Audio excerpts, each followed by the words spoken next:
Shalom Bapak Ibu Saudara. Melakukan kebaikan hati kadang-kadang berisiko bagi diri sendiri.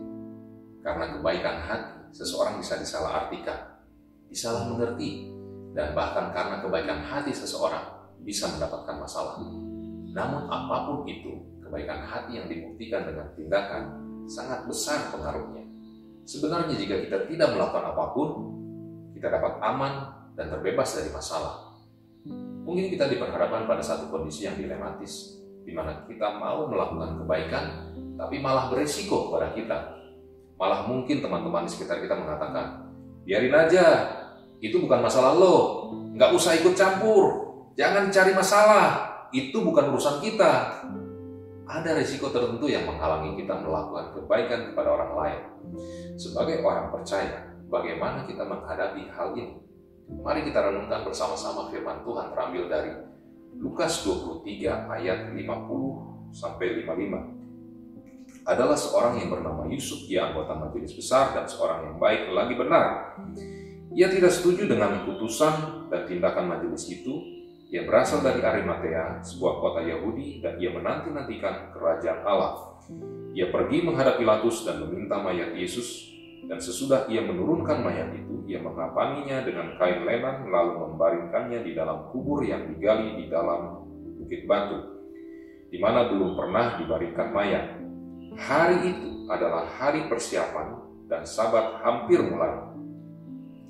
Dan perempuan-perempuan yang datang bersama-sama dengan Yesus dari Galilea ikut serta, dan mereka melihat kubur itu dan bagaimana mayatnya dibaringkan. Yusuf dari Arimatea melakukan suatu tindakan yang sangat baik dengan mengurus segala sesuatu agar Yesus mendapat penguburan yang layak. Padahal hal tersebut tentu saja berisiko bagi dia. Kita tetap harus melakukan kebaikan apapun resikonya. Kita mulai dengan sketsa biografi Yusuf dari Arimatea. Kisahnya adalah kesaksian tentang kuasa Tuhan untuk mengubah. Pertama kita tahu Yusuf dari Arimatea seorang yang kaya, dan dia adalah anggota dewan terkemuka di Israel, Sanhedrin. Bahkan dia adalah anggota dewan yang terkemuka. Dia adalah orang yang baik dan jujur yang sedang menunggu kerajaan Allah. Dia tidak setuju dengan para anggota dewan terkemuka sehubungan dengan rencana dan skema mereka melawan Yesus. Tidak diragukan lagi, ini karena Yusuf adalah murid rahasia Yesus.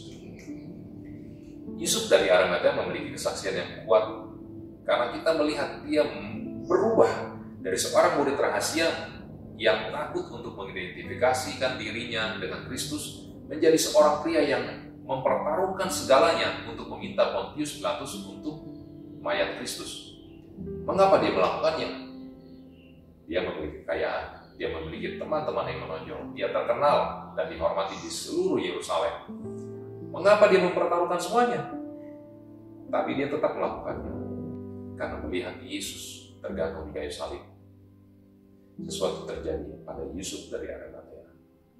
Dia mengambil keputusan, dia membuat keputusan. Dia dengan berani pergi ke Pilatus dan meminta tubuh Yesus yang telah dia ikuti secara diam-diam.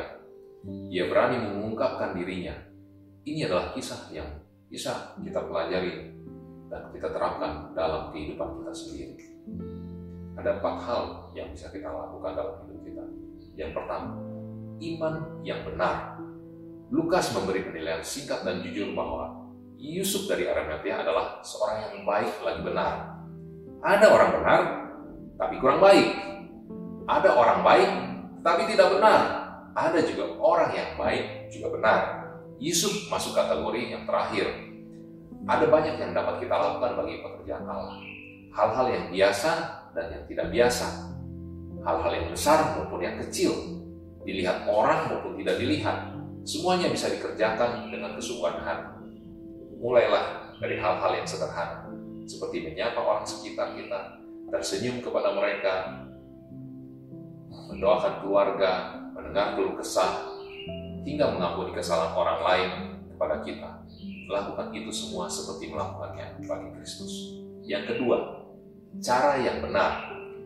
Yusuf pergi menghadap Pilatus, hakim yang menghukum Kristus, untuk meminta mayat Yesus, sebab hal itu ada di bawah kekuasaan Pilatus. Yusuf bisa saja menghasut orang banyak untuk membawa mayat Yesus dengan paksa. Tetapi dia memilih untuk melakukannya dengan cara yang resmi atau legal, yang tidak menimbulkan kericuhan. Yang ketiga, lakukan sendiri alias terlibat dalam memberikan kebaikan atau pertolongan. Yusuf menurunkan mayat Yesus sepertinya dengan tangan sendiri, lalu mengapani dengan kain lenan, lalu membaringkannya di dalam kubur.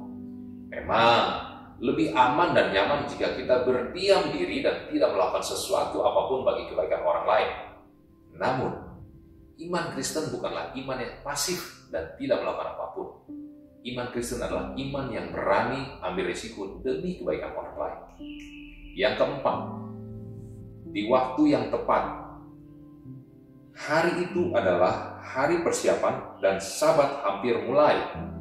Walaupun mereka sedang bersedih karena kematian Kristus, mereka tetap melakukan tugas mereka dalam menguduskan hari Sabat. Inilah iman yang benar, inilah murid Kristus yang sejati. Bila iman kita kepada Kristus membuat kita harus menghadapi resiko dengan mempertaruhkan nama baik, reputasi atau jabatan, beranikah kita mengambil sikap seperti Yusuf dari Arimatea?